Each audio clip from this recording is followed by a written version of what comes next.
24년에는 지금 계속 불안불안한 게 금리 얘기가 여전히 작년에도 계속 기대치 하는 것들이 금리 인하에 대해서 얘기가 나오는데 금리 인하는 요지부동이에요. 요지부동. 요지부동인 상황에서 물가가 쉽게 내려가지는 않습니다. 지금 여기 보시는 것처럼 여기가 물가가 조금 뭐 잡힌 듯 하는 상황으로 보이지만은 체감 물가는 전혀 내리지를 않고 있어요. 우리나라가 지금 현재 금리를 내려야 되는 상황이기도 해요. 금리를 내려서라도 자금을 풀어서 시중에 자금을 풀어서 경기 부양도 필요하기도 하고 근데 금리를 쉽게 내릴 수도 없는 게 물가가 너무 높아서 물가가 너무 높으니까 금리를 또 올려야 되는 상황이기도 하고 그리고 금리를 내린다는 얘기는 경기가 안 좋다는 시그널이 되기도 하고 그래서 이러지도 저러지도 못하는 상황. 그래서 올해는 금리가 어느 방향으로 갈지가 되게 중요한 이슈가 이제 될 것 같고 또 이제 24년에는 문제는 뭐가 전세가 문제가 되겠죠. 점점 전세는 지금 부족한 상황으로 늘어나고 부족한 상황으로 가고 있습니다. 전세는. 그래서 이 전세가가 얼마나 상승을 할 것인가. 아까 의사님이 얘기했던 것처럼 3억대는 언제 와요가 올해 한번 잘 지켜보면서 챙겨보면 좋지 않을까 생각이 됩니다. 그리고 PF 대출 현재는 태형건설만 문제가 아니죠. 태형건설뿐만 아니라 롯데, 신세계, 그 다음에 최근에 우미건설이었나? 하여튼 최근에 건설사들에 대한 부실 우려가 상당히 커질 수밖에 없는 상황이기 때문에 이런 PF 대출이 태형으로 끝날 게 아니라 후속으로 터지는 것들에 대해서 한번 따져보는 게 좀 필요할 것 같아요. 그리고 이제 4월 달에 국회의원 선거입니다. 어제 일요일 날 그 또 갑자기 난리가 났죠. 한동훈 비대위원장을 너 그만둬라. 예, 너 그만둬라. 일요일 날 갑자기 이런 사태가 벌어지면서 또 이제 오늘 뉴스인지 찌라시인지 알 수 없는 원희룡 장관이 비대위원장으로 추대될 수도 있다라는 얘기들이 이제 또 나오는 상황이기도 하고요. 그래서 지금 현재 정치권이 안정화되는 게 아니라 난리도 아닙니다. 예, 난리도 아니야. 이런 난리는 6.25 때도 이런 난리는 아니었을 것 같아요. 그래서 지금 이 어수선한 분위기가 또 어느 시대와 많이 겹치냐라고 생각을 해보면 조선시대와 많이 겹칩니다. 봉당 정치가 한참 심각하게 일어났던 그 시기, 청나라가 그 우리나라를 이제 들어와서 심각하게 전쟁의 소용돌이를 빠지면서 그리고 나서도 그 이후로부터는 상대 당을 죽이는 거에 혈안이 되어 있지 경제 문제 그리고 사회 문제를 해결하려고 노력을 하진 않고 있습니다. 현재 그래서 이번에 선거가 투표율이 얼마나 될 것인지 이런 것들을 한번 잘 챙겨보는 게 중요하고 투표율과 그 다음에 어느 정당이 다수당이 될 것인지 그리고 제3당이 어떻게 정치가 이어갈 것인지 이런 것들에 대해서 한번 고민을 해보면 될 것 같고 만약에 경기가 침체로에 빠지면 이번에는 나올 수 있는 카드 중에 하나가 취득세 완화입니다. 취득세 완화를 통해서 이 거래를 활성화시키려는 현재 거래가 완전 죽어버렸죠. 그래서 이제 그런 부분들도 있기 때문에 그런 부분들도 한번 챙겨보면 상당히 좋을 것 같아요. 그리고 신생아 특례 대출 작년에 그렇게 얘기했던 것처럼 올해 실제로 신생아를 낳고 특례 대출을 하는 사람들이 얼마나 효과가 좋을 것인가를 한번 따져볼 필요가 있어요. 이 특례 대출은 작년에 특례 보금자리보다는 수요자는 쓸 수 있는 사람은 되게 한정적이고 그러면서 신생아 특례 대출이 있으면서 또 한편은 스트레스 DSR이라는 게 발동을 하는 상황이죠. 대출 규제도 같이 하겠다는 겁니다. 그래서 신생아를 대상으로 해서 낳는 사람은 대출을 해주겠는데 아닌 사람들은 대출 작작 써라. 이런 것들을 지금 얘기하고 있는 상황이라서 2024년에도 녹록치만은 않을 겁니다. 세계 전쟁이 끝나지도 않았고 그 다음에 기업발 PF 대출도 지금 심각한 상태고 그리고 올해 7월 달에는 그 역전세를 막아주기 위한 임대인 대출도 만기가 됩니다. 이거를 연장을 해줄지 안 해줄지 이것도 좀 고민스러운 상황인 거고 또 지금 자영업자 대출도 상당히 늘어난 상태인데 이 자영업자 대출이 어느 방향으로 흘러갈지가 되게 중요합니다. 이거를 연장을 안 해주게 되면은 어떤 식으로 될 건지, 그리고 폭탄을 연장한다는 거가 결국에는 어, 이게 해결이 될 수 있는 건지, 이런 것들에 대한 걱정과 우려도 상당히 되는 부분이 있죠. 자, 이렇게 되는 상황에서 매매 가격 지수를 이제 봐보면 지난 21년 7월 이후부터 쭉 봐보면 21년 7월, 제가 21년 가을에 말씀을 드렸습니다.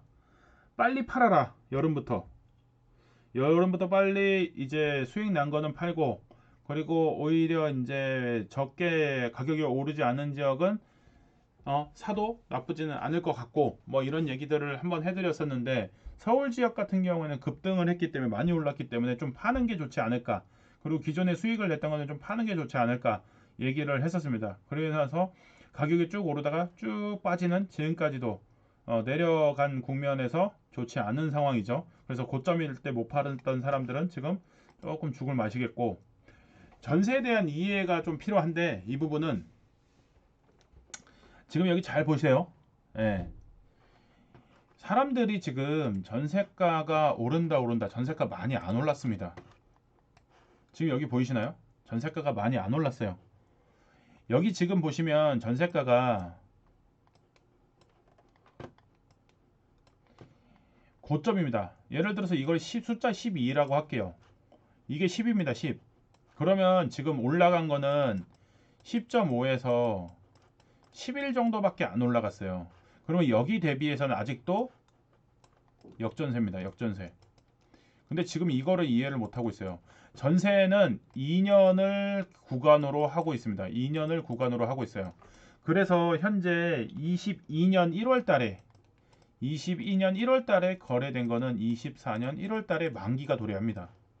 그래서 이거를 기준으로 해서 역전세가 끝났다 안 끝났다 이런 것들을 확인을 해 보셔야 되는 거고, 그리고 전세가가 올랐다 안 올랐다, 앞전에는 12억 수준이었다니까요. 그게 10억으로 떨어진 거고요.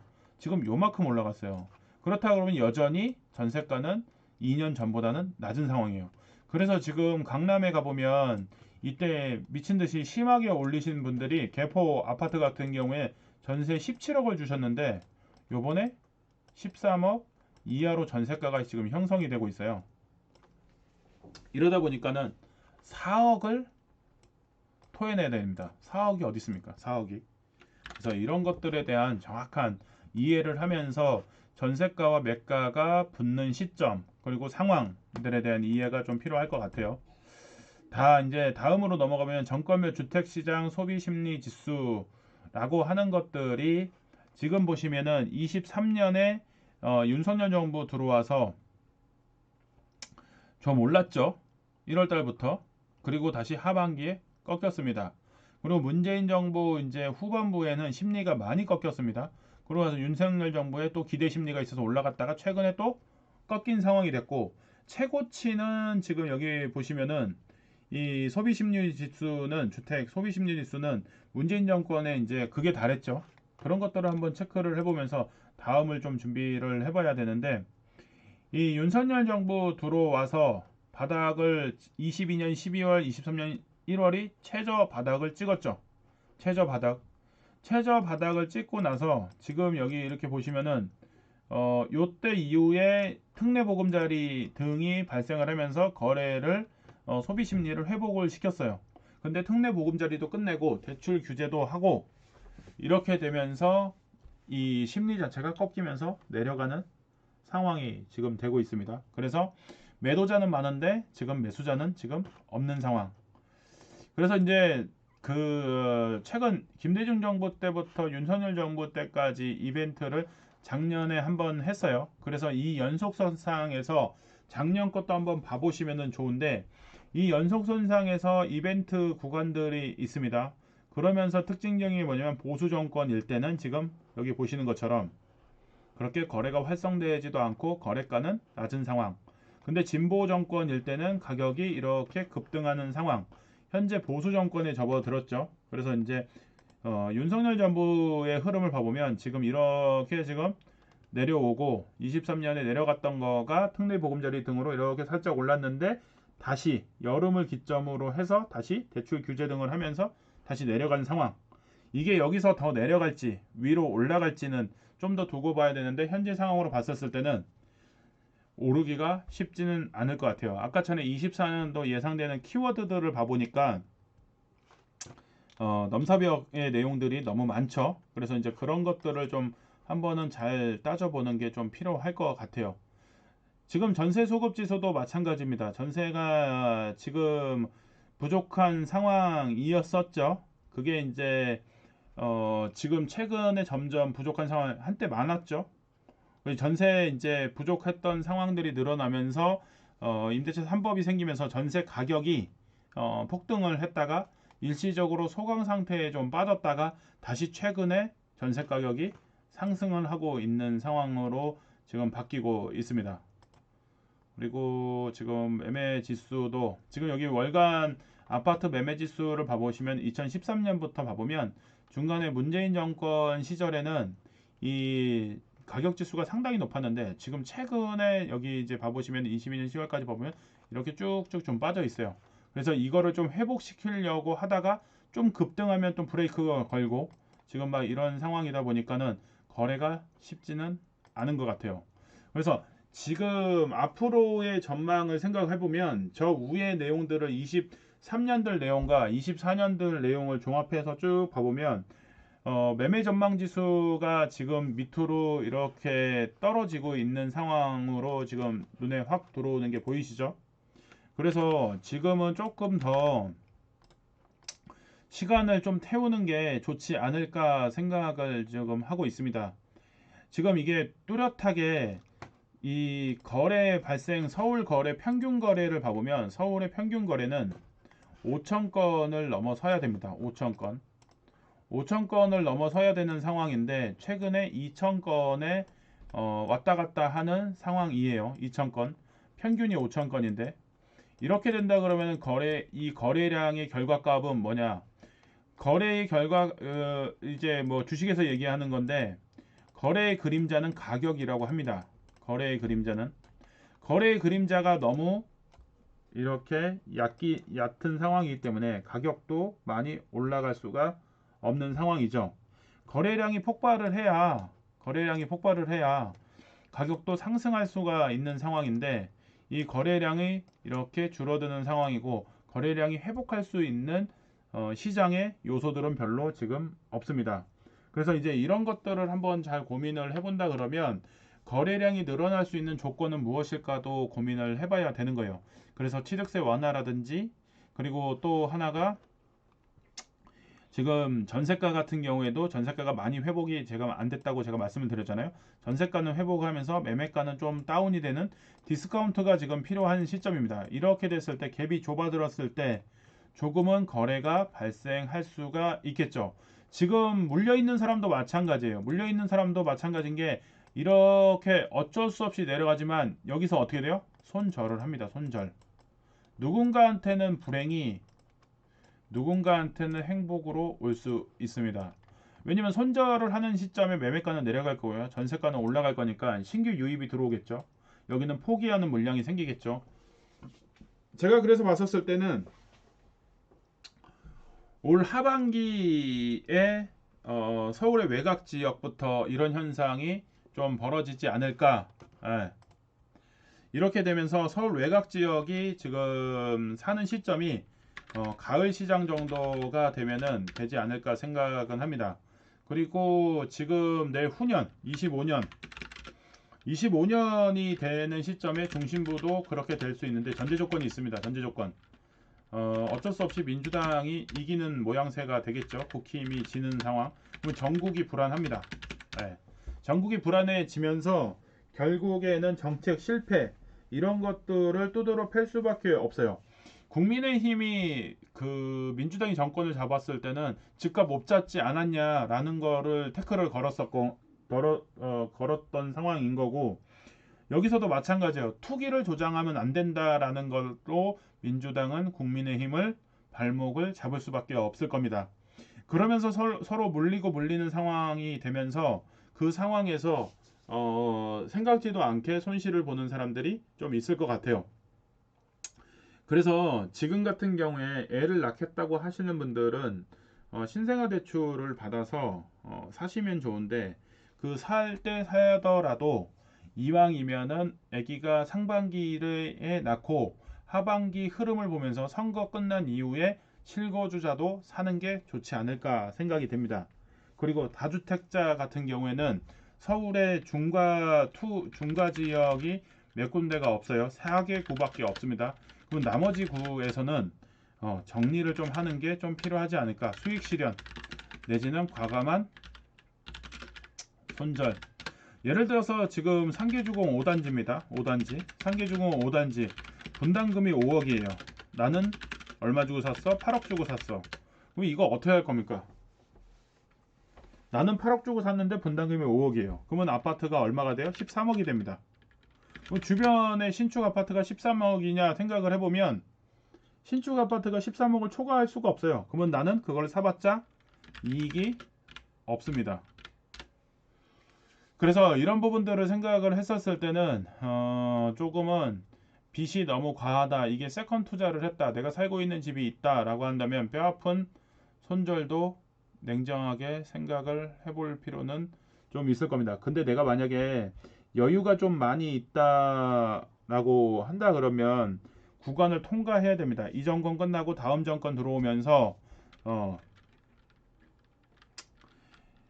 저기죠. 좋게 얘기해줘야죠. 단어가 좋게 얘기하려니까 단어가 생각이 안 나네요. 진보 정권. 진보 정권이 들어올 때까지 이자를 납부를 열심히 하시면 됩니다. 이자 납부 열심히. 그렇지 않으면 이자 납부하기 싫다 그러면 손절을 하셔야 됩니다. 지금 분양권도 마찬가지예요. 분양권 손절이 지금 절실합니다. 그래서 이제 절실한데, 그러면서 손절하면서 자금을 마련하는 게 좀 필요하고요. 그러면서 갭이 줄어들 때 새로운 아이를 입양을 합니다. 예. 털 거 털면서 애물단지든 정리하고 새로운 아이를 입양을 하는 수밖에 없어요. 그렇게 해서 손실을 메우는 전략으로 갈 필요가 지금 있는 겁니다. 그래서 지금 현재 오늘 투표를 좀 했잖아요. 투표를 한 거를 이제 봐볼게요.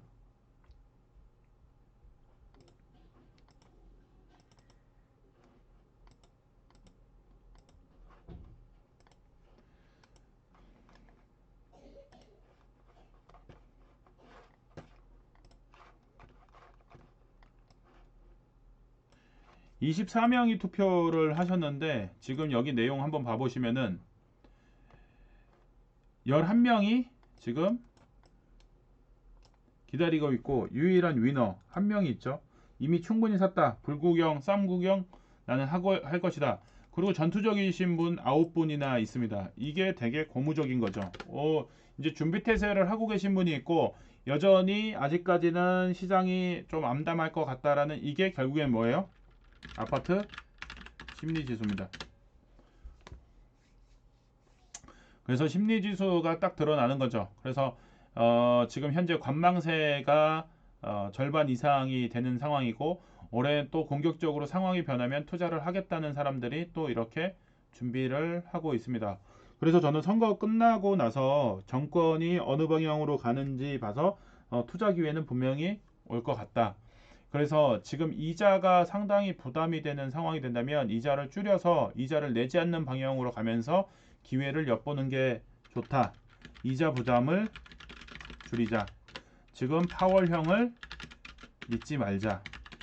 파월형 믿고, 근데 파월형은 거짓말 안 했어요. 사람들이 기대 심리로 8월 얘기했던 거지, 사람들의 기대 심리입니다. 근데 파월형이 거기에 응하지 않았을 뿐이고요. 그리고 올해도 마찬가지예요. 올해도 파월형이 응하지 않게 되면은 고금리로 몇 년을 가야 되는 상황인데, 그거에 대해서 파월형을 원망하면 안 되죠. 예. 지들 마음대로 한 거예요. 지들 마음대로. 분명히 저는 말씀을 드렸어요. 22년에 금리가 상승을 할 때 8% 갑니다. 대출 갚으세요. 라고 분명히 많은 사람들이 들었습니다.